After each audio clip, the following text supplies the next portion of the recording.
हमारा आज का विषय है इतिहास का अर्थ, उसकी परिभाषा, इतिहास के अंग या घटक और इतिहास की अवधारणा क्या है। तो सबसे पहले हमारे यहाँ एक सवाल उत्पन्न होता है कि इतिहास क्या है। इस विषय पर इतिहासकारों में बहुत मतभेद है। इतिहासकार समसामयिक समाज की रुचि एवं आवश्यकताओं को ध्यान में रखकर अतीत की घटनाओं का उल्लेख करता है, जो समय के अनुसार परिवर्तित होता रहता है। तो इस प्रकार हम सबसे पहले लेंगे, अब पहला हमारा जो पॉइंट होगा वो इतिहास का अर्थ जानने पर होगा। इतिहास का अर्थ क्या है? इतिहास का अर्थ संस्कृत भाषा के 3 शब्दों से बना है।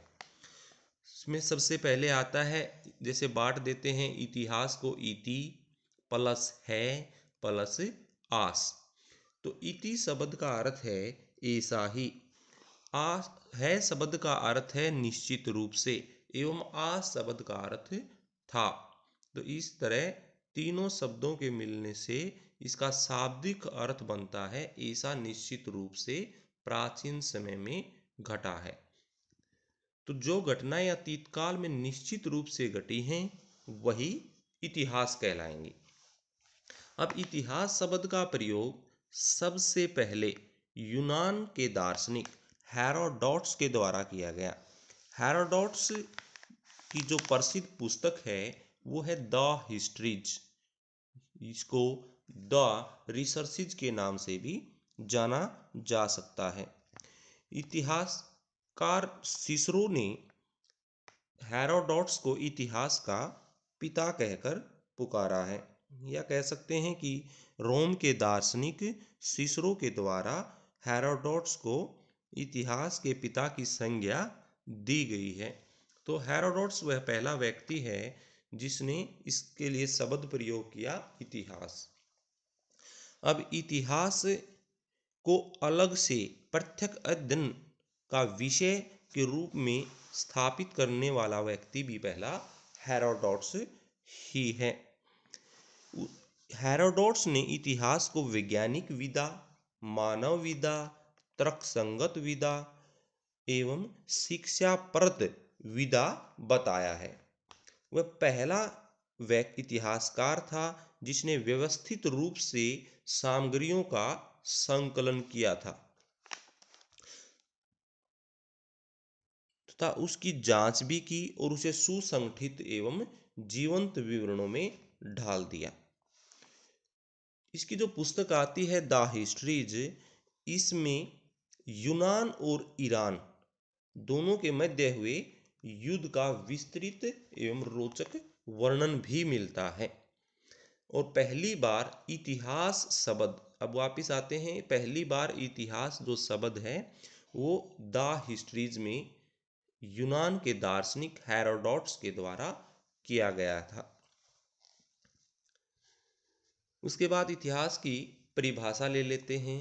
इतिहास सामाजिक विज्ञान यानी कि सोशल साइंस की वह शाखा है जिसके तहत अतीत काल की घटनाओं या उससे संबंध रखने वाले व्यक्तियों का काल क्रमानुसार अध्ययन किया जाता है।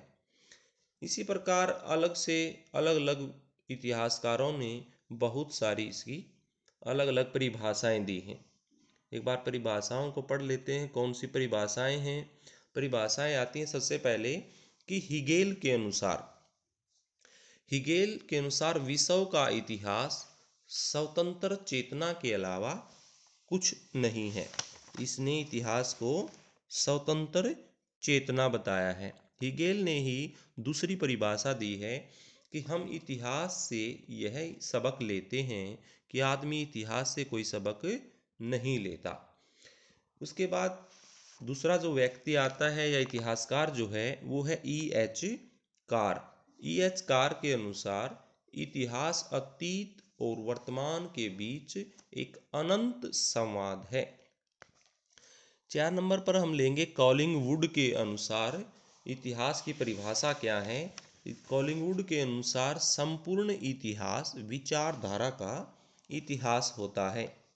उसके बाद आता है क्रोचे के अनुसार संपूर्ण इतिहास समसामयिक इतिहास होता है।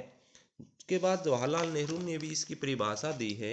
जवाहरलाल नेहरू के अनुसार वास्तव में इतिहास क्या है, परिवर्तन का एक लेखा मात्र बताया है। रेनियर के अनुसार भी ले सकते हैं कि रेनियर के अनुसार इतिहास सभ्य समाज में रहने वाले मनुष्यों के कार्यों एवं उपलब्धियों का उल्लेख है। यानी कि रेनियर ने किन इतिहास के बारे में बताया कि जो सभ्य लोग हैं उनकी जो कार्य हैं और उनकी जो उपलब्धियां हैं वही इतिहास कहलाएगा। उसके बाद ट्रेवलियन के ने भी इतिहास की परिभाषा दी है। ट्रेवलियन के अनुसार इतिहास अपने अपरिवर्तनीय अंश में एक कहानी है।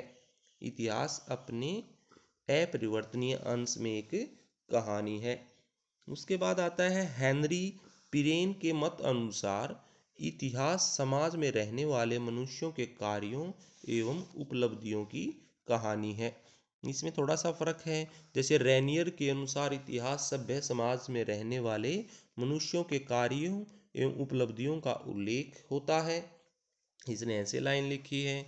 और हेनरी पिरेन ने लिखा है कि इतिहास समाज में रहने वाले मनुष्यों के कार्यों और उपलब्धियों की कहानी है। तो इस प्रकार ये परिभाषाएं हो जाती हैं जो अलग अलग इतिहासकारों के द्वारा दी गई हैं। अब बात आती है इतिहास की अवधारणा की। इतिहास की अवधारणा में हम सबसे पहले तो यही सोच सकते हैं कि इतिहास शब्द कहाँ से आया। इतिहास को अंग्रेजी में हिस्ट्री बोला जाता है और हिस्ट्री शब्द की जो उत्पत्ति हुई है वो ग्रीक शब्द हिस्टोरिया से हुई है। और हिस्टोरिया शब्द का जो अर्थ है वो है खोजना या जानना। यह शब्द अतीत की घटनाओं की ओर संकेत करता है। इस प्रकार यानी कि हिस्ट्री हिस्टोरिया से निकली है और सबसे पहले यह शब्द यूनान में यानी कि ग्रीक में प्रयोग हुआ है और उसके बाद इसी को हिंदी में इतिहास कहते हैं। तो इतिहास शब्द का अर्थ क्या बनेगा? खोजना या जानना, यानी कि प्राचीन अतीत की घटनाओं को स्रोतों के आधार पर खोजना या जानना या इसकी जांच करना सही रूप से इतिहास लेखन कहलाएगा। इस शब्द का सबसे पहले प्रयोग करने वाला हेरोडोटस ही था, जिसको इतिहास का पिता कहा जाता है। ये पहले ही बात हो चुकी है कि हिस्ट्री शब्द जो है यानी कि इतिहास जो शब्द है इति प्लस है प्लस हास से हुआ है और इसका क्या बनेगा? जो निश्चित रूप से पिछले प्राचीन समय में जो बातें बीत गई हैं। उसके बाद ले सकते हैं कि भारतीय इतिहास में सबसे पहले इतिहास शब्द का प्रयोग जो हुआ है वो अथर्ववेद में आता है। अथर्ववेद में इतिहास शब्द का उल्लेख किया गया है। अब इतिहास की अवधारणाओं को लेंगे तो इसकी अलग अलग अवधारणाएं हैं जो अध्ययन के लिए जरूरी हैं। तो इनको भागों में विभाजित कर सकते हैं। तो निम्नलिखित भाग कौन से हैं वो? जैसे चक्रीय अवधारणा, ये भारतीय इतिहास के अनुसार इसकी अवधारणाएं दी गई हैं। यूनान और रोम के इतिहास के अनुसार भी इसकी चक्रीय अवधारणाएं ही दी गई हैं।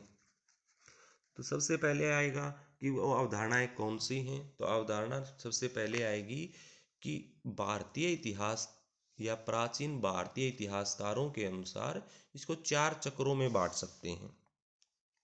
वो 4 चक्र कौन से हैं? सतयुग, त्रेता युग, द्वापर युग और कलयुग। क्योंकि इतिहास में अवधारणा यही है कि मानव इतिहास को एक निरंतर चलने वाला चक्कर या युग चक्र माना जाता है। इसमें इतिहास की पुनरावृत्ति होती है।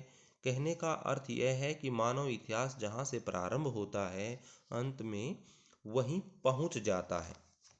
प्राचीन युग के भारतीय इतिहासकारों ने मानव इतिहास को 4 भागों में बांट दिया। वो 4 भाग कौन से हुए? सतयुग, त्रेता युग, द्वापर युग और कलयुग। इतिहासकारों का मानना है कि जो पहिया है समय का जो पहिया है वो घूमता रहता है और वह एक युग से दूसरे युग में प्रवेश करता रहता है। तो इसीलिए सबसे पहला जो युग इन्होंने बताया प्राचीन साहित्य में, वो आता है सतयुग। और सतयुग में प्रचलित था, जिसमें मानवीय गुणों, सुखमय जीवन के साधनों तथा उपकरणों की कोई कमी नहीं थी। परंतु बाद में त्रेता युग में इन सभी की कमी पड़ती चली गई।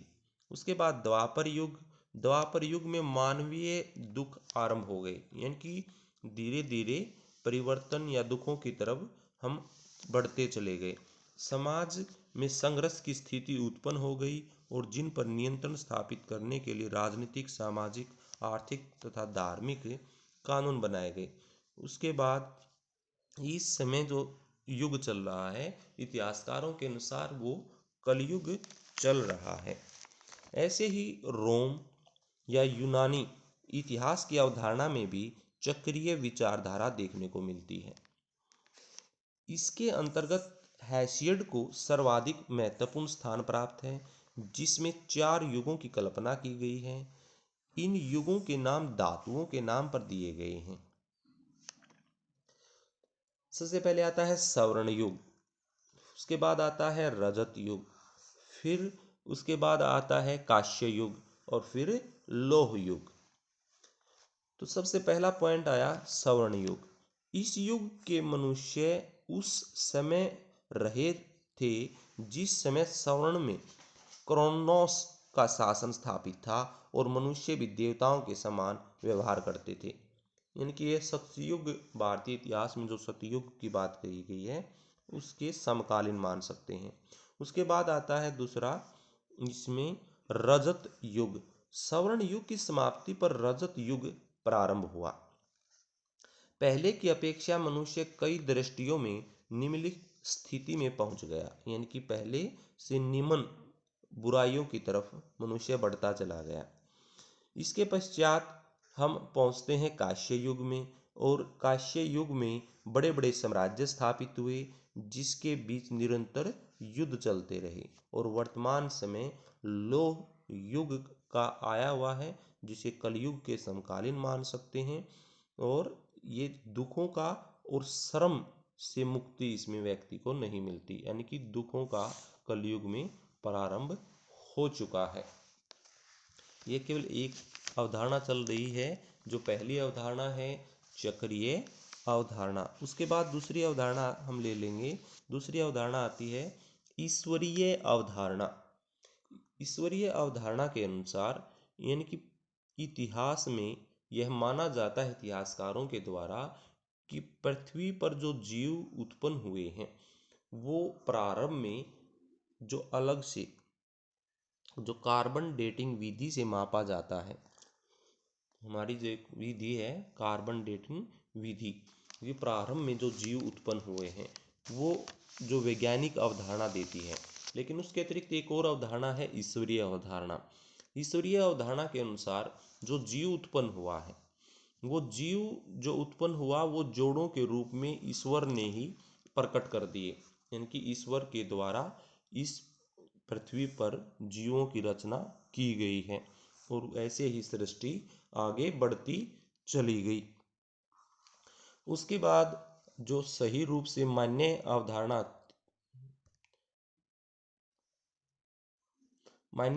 आती है वह है वैज्ञानिक अवधारणा।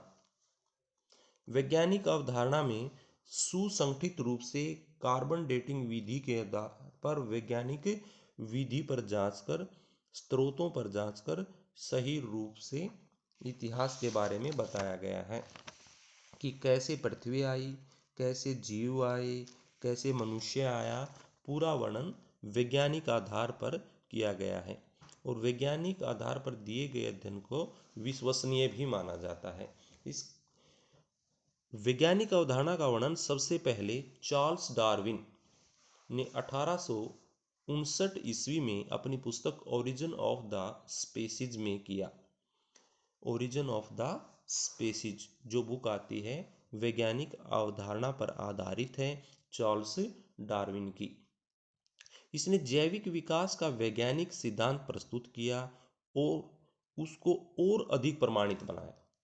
वैज्ञानिकों के अनुसार हमारी धरती की आयु लगभग 48 अरब साल है। इस पर पहले सूक्ष्म जीव 48 लाख साल पहले आए और बाद में धीरे धीरे 40 लाख साल पहले दो पैरों पर चलने वाला मानववत यानी कि होमिनिड प्राणी अस्तित्व में आया। ऐसे मानव पूर्वजों के जीवाश्म सबसे पहले अफ्रीका में मिलते हैं। C14 विधि, कार्बन 14 विधि के अनुसार यह जांचा जा सकता है कि कोई भी प्राणी कितने साल पहले था। तो 40 लाख साल पहले दो पैरों पर चलने वाला पहला प्राणी विश्व में अफ्रीका महाद्वीप में मिला। इसे मानववत प्राणी कह सकते हैं। इसकी जो कपाल अक्षमता थी, सोचने की जो अक्षमता थी, वो 500 घन सेंटीमीटर थी। यह वन मानुष के रूप इसको ले सकते हैं कि जैसे वन मानुष होता है, क्योंकि आधुनिक मानव की जो कपाल अक्षमता है वो 1450 घन सेंटीमीटर है। सोचने की जो अक्षमता है 1450 घन सेंटीमीटर है। यानी कि सबसे पहले जो दो पैरों पर चलने वाला व्यक्ति आया वो मानववत प्राणी था, मानव नहीं था। उसके बाद 700 घन सेंटीमीटर, उसके बाद 1000 घन सेंटीमीटर, ऐसे सोचने की अक्षमता मनुष्य की बढ़ती चली गई। 700 घन सेंटीमीटर जब सोचने की अक्षमता पहुंची तो व्यक्ति होमो हैबिलिस था। होमो हैबिलिस, होमो हैबिलिस जो था वो मानववत प्राणी नहीं था, वो मानव था। इसको पहला मानव कह सकते हैं। इसकी जो सोचने की क्षमता इतनी सी बड़ी थी कि यह किसी भी पत्थर से पत्थर पर चोट मार सकता था या पत्थर को फेंक सकता था। तो हथियार के रूप में जब पत्थर से पत्थर पर चोट मारेगा तो कुछ उपकरण भी निकले, वो करोड़ उपकरण कहलाए। यानी कि जो पत्थर टूटे और उनमें जो नुकीला रूप आया, वो जो औजार इसके द्वारा या हथियार इसके द्वारा बनाए गए, जो शिकार में इसने प्रयोग किए। उसके बाद आता है होमो इरेक्टस, जिसकी 1000 कपाल अक्षमता थी और इस व्यक्ति ने, होमो इरेक्टस ने आग जलाना भी सीख लिया था। लेकिन आग का प्रयोग ये व्यक्ति सही रूप से नहीं करना सीखा, इसने सिर्फ आग को जलाना सीखा। उसके बाद आता है निएंडरथाल, जो भारत की तरफ तो नहीं आया, ये अफ्रीका से एशिया और एशिया से होते हुए यूरोप में पहुंचा। इसकी भी कपाल अक्षमता 1450 घन सेंटीमीटर के बराबर मानी जाती है। निएंडरथाल जो पहली प्रजाति हुई, जो नाम आता है होमो हैबिलिस, 700 घन सेंटीमीटर, पहला मानव। दूसरी प्रजाति आई होमो इरेक्टस, उसके बाद तीसरी प्रजाति आई निएंडरथाल, और अब आती है होमो सैपियंस। होमो सैपियंस जो प्रजाति आई, इसको आधुनिक मानव के रूप में जाना जाता है। पूरा पाषाण काल में ही आधुनिक मानव भारत तक पहुंच चुका था, या भारत या अफ्रीका में पहली बार जो आधुनिक मानव आया वो अफ्रीका में आया। होमो सैपियंस मानव की जो उत्पत्ति हुई वो सबसे पहले अफ्रीका महाद्वीप में ही हुई, और पहली बार मानववत प्राणी या मानव की जो उत्पत्ति हुई वो भी अफ्रीका में ही हुई। आधुनिक मानव पूरा पाषाण काल के उच्च पूरा पाषाण काल, यानी कि पूरा पाषाण काल के 3 पार्टों में कि 3 पार्ट ले सकते हैं पूरा पाषाण काल के: निम्न पूरा पाषाण काल, मध्य पूरा पाषाण काल और उच्च पूरा पाषाण काल। तो इसमें जो उच्च पूरा पाषाण काल तीसरा जो पार्ट आता है, उस समय आधुनिक मानव की उत्पत्ति हुई है, जिसको हम होमो सैपियंस प्रजाति में डाल सकते हैं। इस व्यक्ति ने आग का सही रूप से प्रयोग करना शुरू कर दिया। इस व्यक्ति ने सल्क और फल्क जैसे औजार या हथियार बनाने शुरू कर दिए, सूक्ष्म उपकरणों का प्रयोग शुरू कर दिया। तो एक आधुनिक मानव और धीरे धीरे व्यक्ति की सोचने की क्षमता बढ़ती चली गई। इसके अतिरिक्त हम बात कर सकते हैं कि इतिहास के अंग एवं घटक क्या हैं। इतिहास के 4 महत्वपूर्ण अंग या घटक हैं। नंबर 1 आता है काल, दूसरा आता है व्यक्ति, तीसरा आता है स्थल और फिर आती है घटना। सबसे पहले काल या समय की बात करते हैं तो काल या समय इतिहास का सबसे महत्वपूर्ण अंग है। यह कब का जवाब देता है, यानी कि हमारे जहन में जब हम प्राचीन बातें शुरू कर देते हैं तो बात उठती है कि कब, यह घटना कब की है। तो जब हम कहते हैं कि फला बात, कोई भी बात है, तो जिज्ञासा उत्पन्न होती है कि यह कब की बात है। इतिहास का जो काल है, जो समय है, इस जिज्ञासा का समाधान करता है। इतिहास के लिए यह आवश्यक है कि वह कालानुक्रम व तिथि परख ही लिखा जाए, जो पठन पाठन की सुविधा के लिए और विश्वसनीयता के लिए जरूरी है। उसके बाद आता है दूसरा जो इसका अंग या घटक हम ले सकते हैं, वो है व्यक्ति। व्यक्ति इतिहास का दूसरा महत्वपूर्ण अंग है। यह कौन का जवाब देता है। कौन मतलब जैसे ही हम प्राचीन कोई घटना का उल्लेख करते हैं तो ये बात उठती है कि किस व्यक्ति के द्वारा यह घटना की गई है। उस तो कौन था वो व्यक्ति जिसने यह घटना घटी, वो व्यक्ति कौन था। तो उस उत्सुकता का जो जवाब देगा वो कौन का वो व्यक्ति देगा, यानी कि व्यक्तियों की जानकारी देगी। जैसे हम बात कर सकते हैं कि गांधी, जैसे ही गांधी शब्द आया तो उत्सुकता हुई, उसकी जानकारी हमें मिल गई या प्राचीन समय में बातें की गई। तो इतिहास में हम इस पात्र, हम इसके व्यक्तियों के प्रमुख ले सकते हैं, जैसे अशोक है, गांधी है, नेहरू है, टैगोर है। तो इस तरह के प्रमुख जो व्यक्ति या पात्र जो थे जिन पर इतिहास लिखा गया।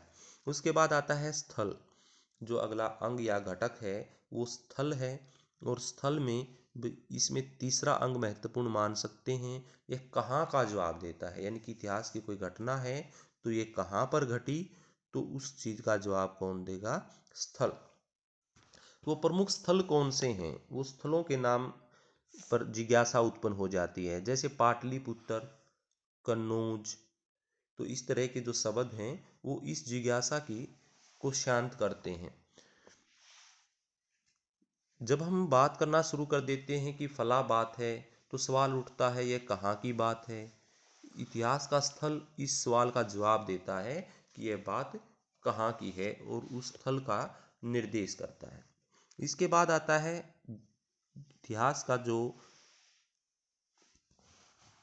चौथा अंग या घटक है वो है घटना। घटना में भी यही बात आती है कि सबसे पहले जब हम बात करते हैं कि यह बात है कहाँ की है, तो ऐसे ही यह बात यह भी सवाल उठता है कि कैसे व क्यों, कैसे व क्यों, तो घटना कैसे घटी। तो इस बात की जिज्ञासा उत्पन्न होती है। तो इसका उत्तर क्या देगी, घटना। ये क्या का जवाब देगा, कैसे या क्यों का जवाब देगा। उसके बाद इसके जो प्रमुख पात्र या प्रमुख नाम हम ले सकते हैं भी, जैसे कलिंग युद्ध हुआ तो हमारे सामने अपने आप एक विचारधारा आ जाती है कि वहाँ पर कोई घटना हुई है। जैसे पानीपत के युद्ध हुए तो हम उसी समय पहुँच जाते हैं। स्थल की बात करें तो पानीपत स्थल पर भी पहुँच जाते हैं कि पानीपत कहाँ है। उसके बाद पानीपत की लड़ाई की बात की तो घटना पे पहुंच जाते हैं कि पानीपत में जो लड़ाई हुई उस घटना में क्या क्या हुआ। उस उत्सुकता की जो शांत करता है वो घटना करती है। तो जैसे पानीपत में 3 लड़ाइयाँ हुई उनके बारे में वर्णन किया गया। उसके बाद ले सकते हैं जैसे प्लासी का युद्ध हुआ, तो प्लासी का युद्ध कहाँ हुआ, कैसी घटना हुई, किस किस के बीच हुआ, इस बात को भी शांत क्या करेगी, घटना जो अंग या घटक है इतिहास का वो हमें जवाब देता है। जैसे 1857 ईस्वी की क्रांति हुई तो वो घटना कहाँ कहाँ हुई, इसमें पहले तो जैसे सवाल उठेगा कि वो स्थल कहाँ है, वो व्यक्ति कौन है, वो समय क्या था। तो वो सारे सवालों के जवाब, और बात में घटना की चल रही है तो घटना के बारे में भी बात कर लेते हैं। तो वो घटना क्या घटी अलग अलग स्थलों पर, वो व्यक्ति कौन थे, उन व्यक्तियों के द्वारा क्या किया गया, वो समय चक्र क्या था, किन डेटों को हुआ, अलग अलग तारीखें क्या हैं, और किसकी जीत हुई, किसकी हार हुई, किस किस के मध्य युद्ध हुआ, तो भारत में कहाँ कहाँ फैला, वो सारे जवाब 1857 की क्रांति शब्द आते ही ऐसे सवाल उठने शुरू कर देते हैं और उसके बारे में वर्णन पढ़ने का मन करता है। तो इस प्रकार हम बात कर सकते हैं कि इतिहास के बारे में जो प्रारंभिक बातें हुई हैं कि इतिहास क्या है, इतिहास का अर्थ क्या है, इतिहास का अर्थ, उसकी परिभाषा, उसकी अवधारणा और उसके अंग क्या हैं। तो इतिहास का अर्थ सीधा बता दिया गया कि इतिहास का अर्थ है निश्चित रूप से प्राचीन काल में जो घटना घटी वही इतिहास कहलाता है। उसके अतिरिक्त इस शब्द का सबसे पहले जो प्रयोग किया गया है वो यूनान के दार्शनिक हेरोडोटस के द्वारा किया गया है, और उसकी पुस्तक आती है द हिस्ट्री जिसमें इसका उल्लेख है। भारतीय इतिहास की तरफ यदि देखें तो हर अथर्ववेद में भी इतिहास शब्द का वर्णन है, लेकिन इतिहास की परिभाषा में ले सकते हैं तो यह सोशल साइंस का एक पार्ट है जिसमें इतिहास की घटनाओं का काल क्रमानुसार वर्णन है। अलग अलग परिभाषाएं दी, जैसे हिगेल की, एचकार कॉलिंगवुड की, पिरेन की, क्रोचे की, तो ऐसी जवाहरलाल नेहरू की तो परिभाषाओं का हमने वर्णन किया है। उसके बाद हम इतिहास की अवधारणा लेते हैं कि इतिहास शब्द अंग्रेजी में क्या था। हिस्ट्री बोला गया, हिस्ट्री शब्द हिस्टोरिया यूनानी शब्द से निकल कर आया है और उसका मीनिंग क्या है, जानना या खोजना है, यानी कि प्राचीन काल की घटनाओं के बारे में इसकी जानकारी उपलब्ध करने की उत्सुकता उत्पन्न होती है। तो इस तो अवधारणा में भी हमने पार्ट बनाए हैं कि इसकी चक्रीय अवधारणा है, ईश्वरीय अवधारणा है, वैज्ञानिक अवधारणा है। चक्रीय अवधारणा के अनुसार यानी कि समय परिवर्तनशील है और समय का जो पहिया है वो घूमकर जहाँ से शुरू होता है वहीं पर खत्म हो जाता है। भारतीय इतिहास के अनुसार इस समय चक्र को 4 युगों में बांटा गया है। वो सतयुग है और सतयुग से पहला जीवन स्टार्ट होता है। उसके बाद त्रेता युग, द्वापर युग और कलयुग है। सतयुग में अच्छा जीवन था, कुछ बुराइयां त्रेता युग में उत्पन्न हुई और ज़्यादा बुराइयां द्वापर युग में या दुखों के प्रारंभ शुरू हुए, और उसके बाद कलयुग जो अब चल रहा है जिसमें दुख समाप्त ही नहीं हो रहे। ऐसा ही वर्णन यूनान और रोम के इतिहास में भी मिलता है, जो चक्रीय अवधारणा के रूप में कल्पना की गई है। 4 युगों की कल्पना की गई है, तो वो धातुओं के नाम पर रखे गए हैं, स्वर्ण युग, रजत युग, कांस्य युग और लोह युग। तो ये भी समकालीन हैं। जो भारतीय इतिहासकारों के 4 युग हैं, सतयुग, त्रेता युग, द्वापर युग तथा कलयुग, इसी के समकालीन स्वर्ण युग सतयुग के समकालीन है, रजत युग त्रेता युग के समकालीन है, उसके बाद कांस्य युग द्वापर युग के समकालीन है, और लोह युग जो अब चल रहा है यूनान और रोम के इतिहास अनुसार और भारतीय इतिहासकारों के अनुसार कलयुग जो चल रहा है इसके समकालीन है। उसके बाद ईश्वरीय अवधारणा की बात की गई, यानी कि ईश्वर ने ही पृथ्वी पर जीवों के जोड़े उत्पन्न किए हैं, जैसे मानव के जोड़े उत्पन्न किए, बंदर के जोड़े उत्पन्न किए, या अन्य जो भी पशु पक्षी हैं उनके जोड़े उत्पन्न किए और जीवन शुरू हो गया। उसके बाद जो विश्वसनीय आती है वो है वैज्ञानिक अवधारणा, और ये वैज्ञानिक अवधारणा का क्रमबद्ध वर्णन इसमें दिया जाता है। इसमें सबसे पहले इस वैज्ञानिक अवधारणा का उल्लेख चार्ल्स डार्विन ने किया 1859 में। इसकी पुस्तक आती है ओरिजिन ऑफ द स्पेसीज। वैज्ञानिक अवधारणा के अनुसार पृथ्वी 48 अरब साल पहले की है। जीव जैसे सूक्ष्म जीव इसमें ले सकते हैं, जिसे झिल्ली वगैरह बोल सकते हैं, उसके बाद सरीसृप वगैरह बोल सकते हैं, उनका वर्णन आता है 48 लाख साल पहले। और 40 लाख साल पहले अफ्रीका में पहली बार मानवत प्राणी मिला है। और मानव की उत्पत्ति इस प्रकार सबसे पहले कहाँ हुई? अफ्रीका में। आधुनिक मानव की उत्पत्ति कहाँ हुई? वो भी अफ्रीका में। और मानव को 4 प्रजातियों में बांट सकते हैं: होमो हैबिलिस, होमो इरेक्ट्स, निएंडरथाल और होमो सैपियंस। 500 घन सेंटीमीटर जो कपाल अक्षमता थी, ये मानवत प्राणी की थी। मानव की प्राचीन या सबसे पहली जो कपाल अक्षमता है, सोचने की अक्षमता थी, वो 700 घन सेंटीमीटर थी। उसके बाद जो आधुनिक मानव की सोचने की अक्षमता थी, वो 1450 घन सेंटीमीटर थी, जिसे होमो सैपियंस कह सकते हैं। ओके।